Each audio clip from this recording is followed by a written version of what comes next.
Hello everyone.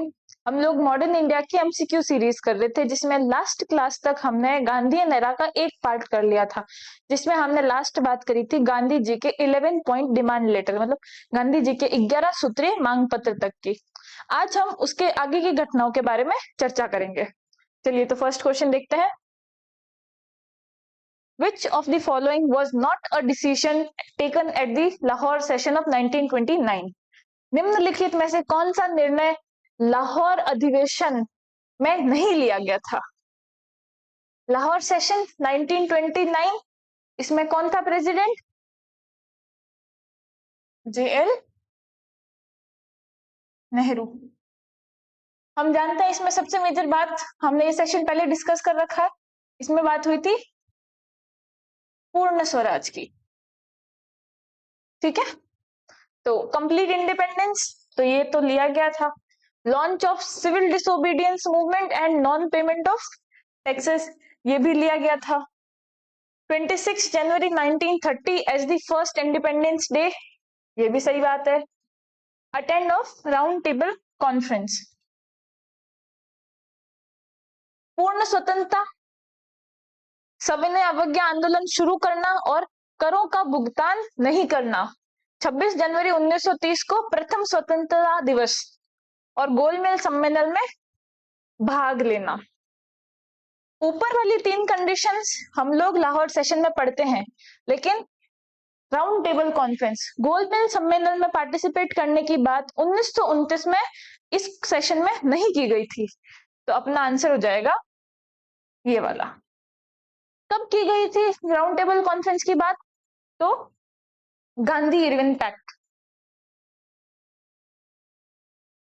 Gandhi Irwin समझौता जो हुआ था 1931 के अंदर, इसमें गोलमेज सम्मेलन में भाग लेने की बात की गई थी।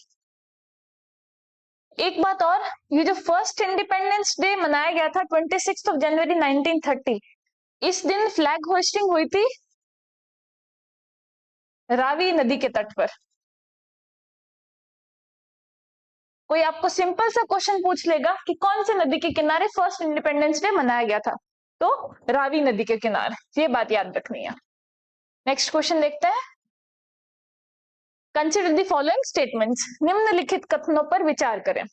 On 12th of March 1930, Gandhi ji set out from Sabarmati Ashram with 78 followers. 12 मार्च 1930 को गांधी जी 78 अनुयायियों के साथ साबरमती आश्रम से निकले। On 6th of April, he broke the salt law on reaching डांडी। 6 अप्रैल को डांडी पहुंचकर उन्होंने नमक कानून तोड़ा।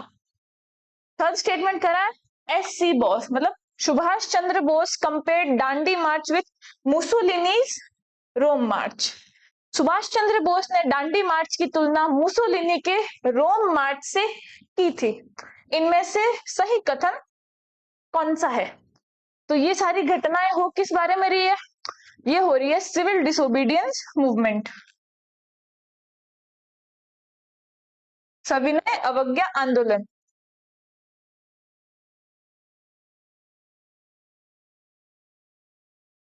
उन्नीस में लाहौर सेशन में ये बात पहले ही कह दी गई थी कि सिविल डिसोबीडियंस मूवमेंट को लॉन्च करेंगे, और कौन होगा इसका लीडर? इसके लीडर होंगे महात्मा गांधी।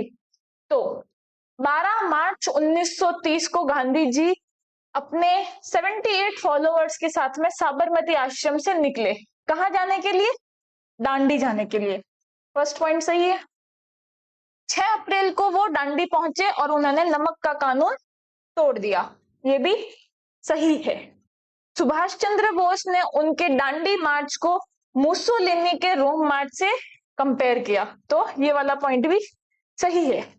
करेक्ट स्टेटमेंट तीनों करेक्ट है, तो all of the above. Subhash Chandra Bose ने मुसोलिनी के रोम मार्च से तो कंपेयर किया था, इसके साथ में नेपोलियन के पेरिस मार्च से भी कंपेयर किया था, ये भी याद रखना। और इनके साथ में एक रिपोर्टर था, मतलब जर्नलिस्ट, कौन था वो जर्नलिस्ट? Web Miller. अमेरिकन था। वेब मिलर भी गांधी जी के दांडी मार्च में उनके साथ में थे और उन्होंने सारे के सारे इंसिडेंट्स को बताया है। तो दांडी मार्च 12 मार्च 1930 वहां से निकले, कहां से? साबरमती आश्रम से। कहां के लिए? दांडी के लिए। वहां जाके नमक का कानून तोड़ा। मतलब नमक का कानून क्या था?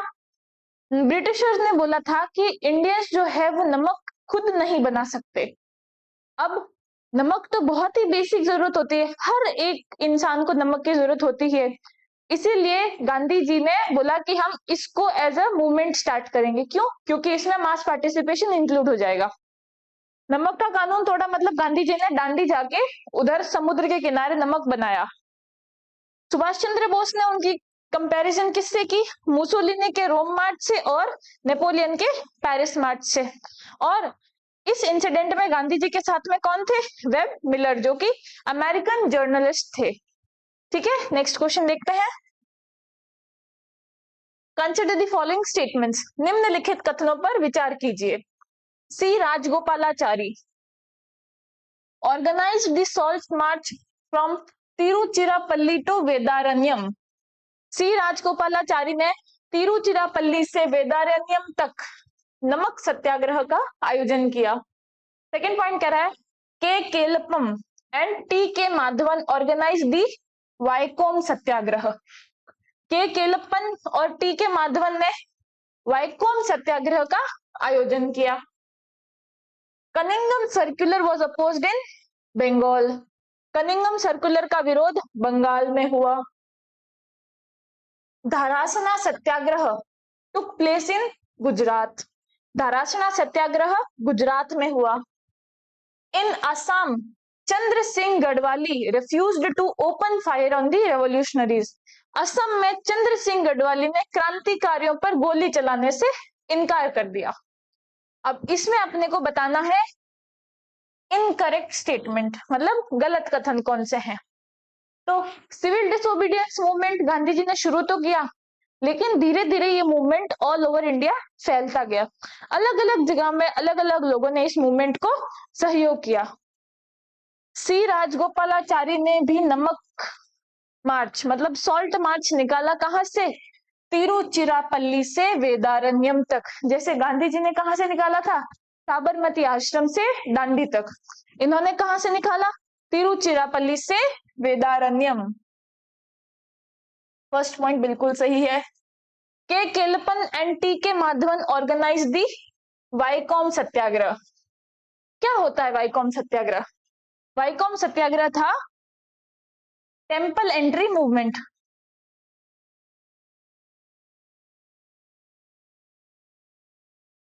मंदिरों में प्रवेश के लिए चलाया जाने वाला एक आंदोलन। कौन प्रभावित था? तो एजवा कास्ट। कहां चलाया गया था ये? तो त्रावणकोर रियासत में। अपने को बात क्या याद रखनी? वाइकोम सत्याग्रह चलाया किसने? के केलपन और टीके माधवन ने। क्या था? तो टेम्पल एंट्री का मूवमेंट था। किससे रिलेटेड? एजवा कास्ट और त्रावणकोर रियासत में हुआ था ये। तो ये वाला पॉइंट भी सही है। Cunningham circular was opposed in Bengal. Cunningham circular क्या था? ब्रिटिशर्स ने स्टूडेंट्स के पॉलिटिकल पार्टिसिपेशन पे रोक लगा ली थी। मतलब ब्रिटिशर्स ने कहा था जितने भी स्टूडेंट्स है वो किसी भी पॉलिटिकल ऑर्गेनाइजेशन में, कोई भी पॉलिटिक्स में पार्टिसिपेट नहीं करेंगे। कहां था कनिंगम सर्कुलर? बंगाल में नहीं था, असम में था। ठीक है, तो थर्ड स्टेटमेंट हो गया गलत। Dharasana satyagraha took place in Gujarat, ये भी सही बात है। धारासना सत्याग्रह क्या था? तो धारासना था एक सॉल्ट फैक्ट्री का नाम, मतलब नमक बनाने की फैक्ट्री। यहाँ पे रेड पड़ी थी। मतलब रेड किसने मारी? रेड हुई थी 3 लोगों के नेतृत्व में। सरोजिनी नायडू,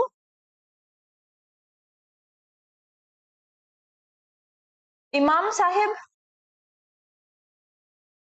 और मनीलाल, इन तीनों ने किस पे, धारासना पे रेड लगाई। फोर्थ कह रहा है in Assam Chandra Singh Garhwali refuse to open fire on the revolutionaries. Assam में चंद्र सिंह गढ़वाली ने क्रांतिकारियों पर गोली चलाने से मना कर दिया। चंद्र सिंह गढ़वाली ने मना किया था लेकिन असम के नहीं थे। ये घटना है पेशावर की। ठीक है, तो फिफ्थ स्टेटमेंट भी अपना हो गया गलत। तो अपने को गलत स्टेटमेंट बताना है, तो एक तो स्टेटमेंट सी और एक statement E, C and D answer हो जाएगा 3। सी राजगोपालाचारी ने सॉल्ट सत्याग्रह, तिरुचिरापल्ली से वेदारण्यम, के Kelappan, T K Madhavan, Vaikom satyagraha, temple entry movement Ezhava caste related है और त्रावणकोर में हुआ था। के केलपन और टी के माधवन ने भी सॉल्ट सत्याग्रह चलाया था। कहाँ चलाया था? तो कैलिकट से पय्यानूर। ठीक है, तो ये बात भी अपने को याद में रखनी है। के केलपन, टी के माधवन, दो चीजों से रिलेटेड, एक तो वाइकोम सत्याग्रह और एक सॉल्ट सत्याग्रह। कहां से? कैलिकट से पय्यानूर तक। कनिंगम सर्कुलर असम में अपोज किया गया, क्या था? स्टूडेंट्स को पॉलिटिक्स में पार्टिसिपेट करने से बैन कर दिया। धारासना सत्याग्रह, सॉल्ट फैक्ट्री पे रेड, किसने? 3 जने, सरोजिनी नायडू, इमाम साहेब और मनीलाल। चंद्र सिंह गढ़वाली ने ओपन फायर करने से मना किया, कहाँ के थे? पेशावर के थे। ठीक है, तो इन सब चीजों को याद में रखना। नेक्स्ट क्वेश्चन, खुदाई खिदमतगार वॉज फाउंडेड बाय, खुदाई खिदमतगार की स्थापना किसने की? महात्मा गांधी, सुभाष चंद्र बोस, जवाहरलाल नेहरू और खान अब्दुल गफार खान। क्या था खुदाई खिदमतगार? खुदाई खिदमतगार एक ऑर्गेनाइजेशन था। किसका ऑर्गेनाइजेशन था? खान अब्दुल गफार खान का ऑर्गेनाइजेशन था। तो आंसर खान अब्दुल गफार खान। क्या बोलते हैं खान अब्दुल गफार खान को? इनको बोला जाता है फ्रंटियर गांधी, और इनको क्या बोलते हैं? फक्र ए अफगान। इन्होंने खुदाई खिदमतगार इंस्टेब्लिश किया। इसको लाल कुर्ती दल भी कहा जाता है। और खान अब्दुल गफार खान ने एक मैगजीन निकाली जिसका नाम था पाख्तून, जो कि पाश्तो लैंग्वेज में आती थी। कौन सी लैंग्वेज? पाश्तो लैंग्वेज में आती थी। 10 दिन में एक बार आती थी, इसलिए इसका नाम रखा गया 10 रोजा। क्यों रखा? क्योंकि 10 दिन में ये एक बार आती थी। तो खुदाई खिदमतगार या फिर लाल कुर्ती दल, खान अब्दुल गफार खान, फ्रंटियर गांधी या फिर फकरे अफगान। पाख्तून मैगजीन निकाली पाश्तो लैंग्वेज में और 10 दिन में एक बार आती है, इसलिए 10 रोजा। तो अपने को खान अब्दुल गफार खान के बारे में ये इंफॉर्मेशन याद रखनी है। नेक्स्ट क्वेश्चन कह रहा है which of the following was not a condition in Gandhi Irwin pact. Gandhi Irwin pact में इनमें से कौन सी शर्त शामिल नहीं थी? कब हुआ था Gandhi Irwin pact? 1931। Return of confiscated land if it was not sold to the third party. जब्त की गई भूमि यदि किसी तीसरे पक्ष को बेची नहीं गई थी तो लौटाई जाएगी। सेकेंड पॉइंट कह रहा है peaceful picketing of liquor shops and foreign cloth shops. शराब और विदेशी कपड़ों की दुकानें के शांतिपूर्ण पिकेटिंग की अनुमति।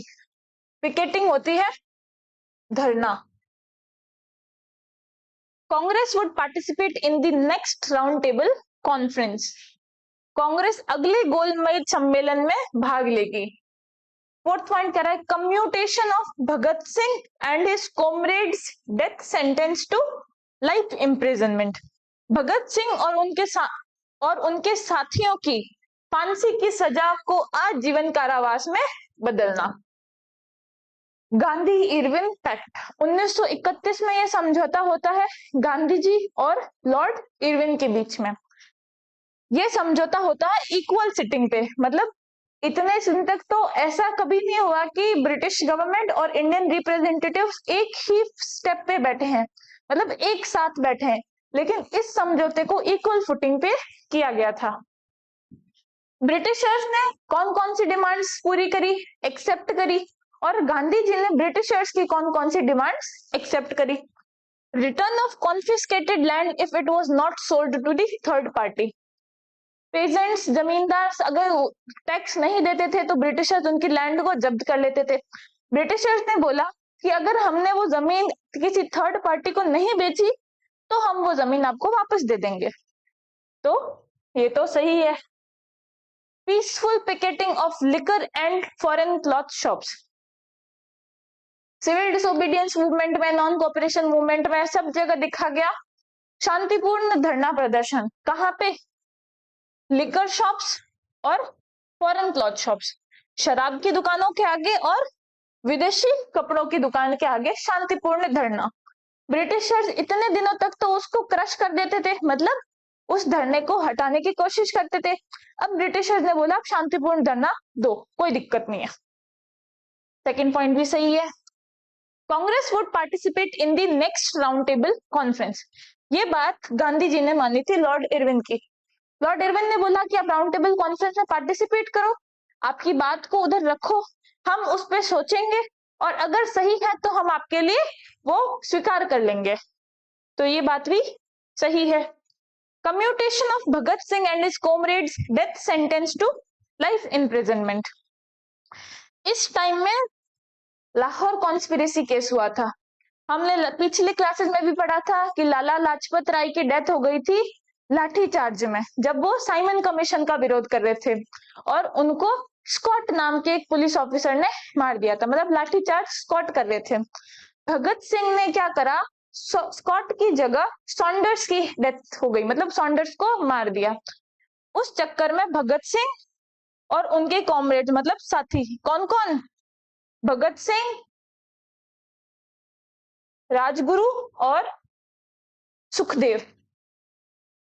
ब्रिटिश गवर्नमेंट ने उनको फांसी की सजा सुनाई थी, लेकिन गांधी जी ने डिमांड करी थी कि हम उनको फांसी की सजा मत दो, लाइफ इम्प्रिजन्ड, आजीवन कारावास की सजा दे दो। इसको मान लिया, इसको मान लिया, इसको मान लिया, लेकिन इस वाले को नहीं माना गया। तो कौन सी कंडीशन नहीं मानी गई? Condition number 4। आंसर क्या हो जाएगा? Option number D. Next question, consider the following statements about the round table conference. 1931 में गांधी इरविन पैक्ट में बोला गया कि राउंड टेबल कॉन्फ्रेंस में पार्टिसिपेट करेगी कांग्रेस। तो अब राउंड टेबल कॉन्फ्रेंस के बारे में कुछ बातें। गोलमेज सम्मेलन राउंड टेबल कॉन्फ्रेंस के बारे में निम्नलिखित कथनों पर विचार करें।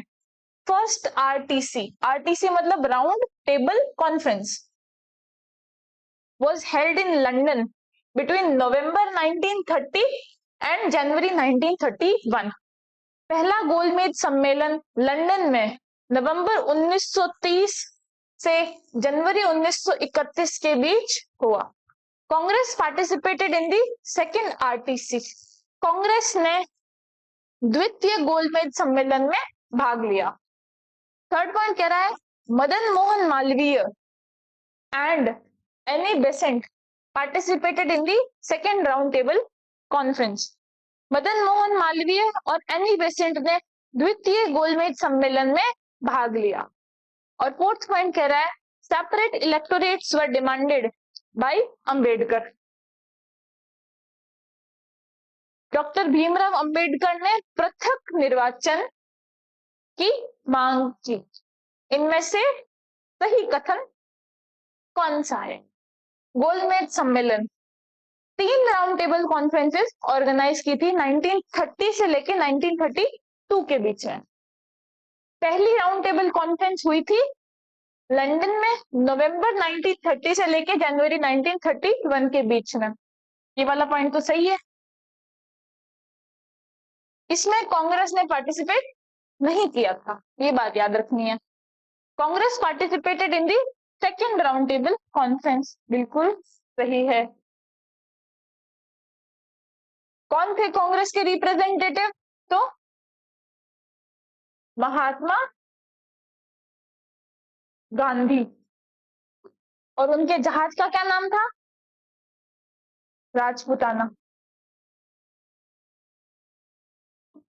राजपुताना नाम के जहाज में वो इंडिया से लंदन गए राउंड टेबल कॉन्फ्रेंस को और अटेंड करने के लिए। Madan Mohan Malaviya and Annie Besant participated in this second round table conference. Madan Mohan Malaviya और Annie Besant second round table conference में गए थे, लेकिन इंडिविजुअली गए थे, वो किसी के साथ नहीं गए थे या फिर कांग्रेस के रिप्रेजेंटेटिव बन के नहीं गए थे।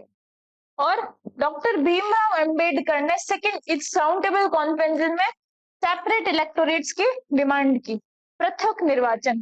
किसके लिए? डिप्रेस्ड क्लासेस, वांछित वर्ग के लिए। कुछ और बातें राउंड टेबल कॉन्फ्रेंस के बारे में।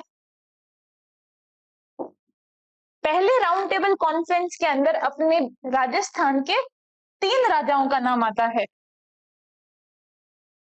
बीकानेर का, धौलपुर का और करौली का।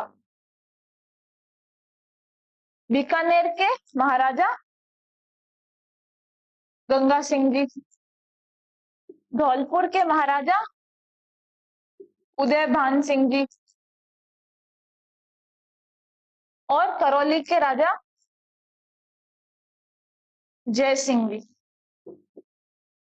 इन्होंने फर्स्ट राउंड टेबल कॉन्फ्रेंस में पार्टिसिपेट किया था। ठीक है, तो ये बात याद रखनी है। महाराजा गंगा सिंह ने तीनों राउंड टेबल कॉन्फ्रेंस में पार्टिसिपेट किया था, इसको भी याद रखना है। नेक्स्ट क्वेश्चन देखते हैं। All the 3 round table conferences were attended by, सभी गोलमेल सम्मेलनों में किसने भाग लिया?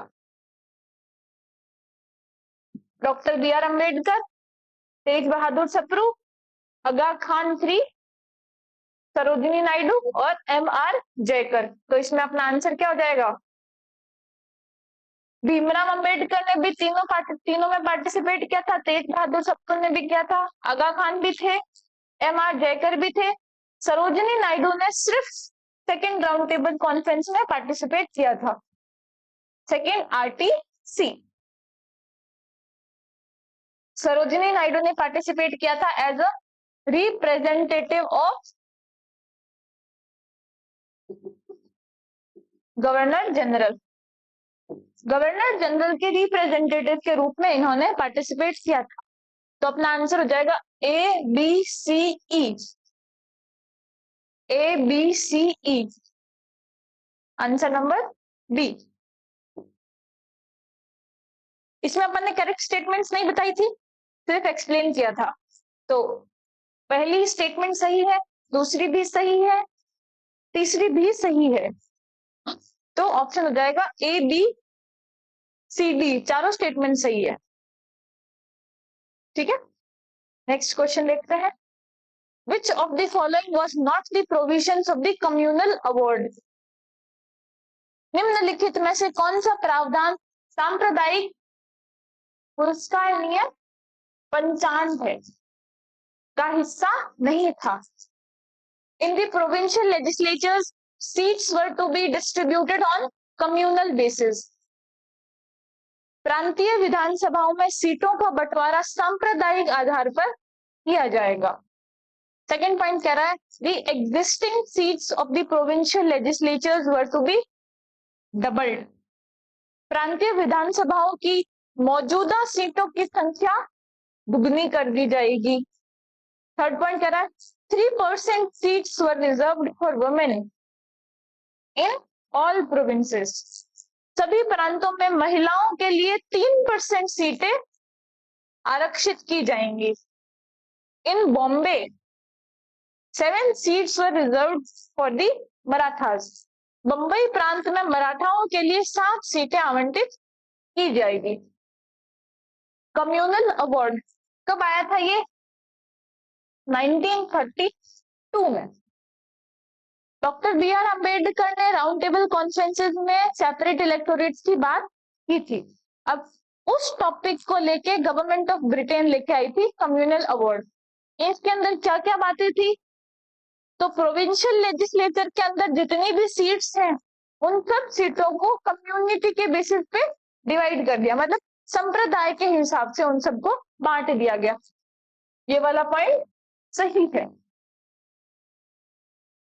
Existing seats of provincial legislatures were doubled. अभी जितनी भी सीट्स हैं उसको डबल कर दिया गया, तो ये वाला पॉइंट भी सही है। 3% seats were reserve for women in all provinces. जितने भी प्रांत हैं उन सब प्रांतों में 3% सीट्स महिलाओं के लिए आरक्षित कर दी गई थी।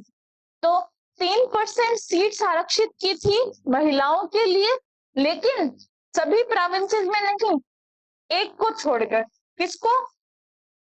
North west frontier province.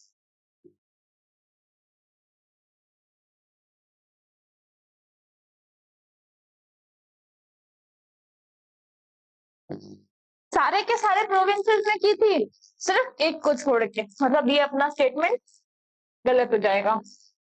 In Bombay province 7 seats were reserve for the Marathas. Bombay प्रांत में मराठास के लिए 7 सीटों को आरक्षित किया गया था।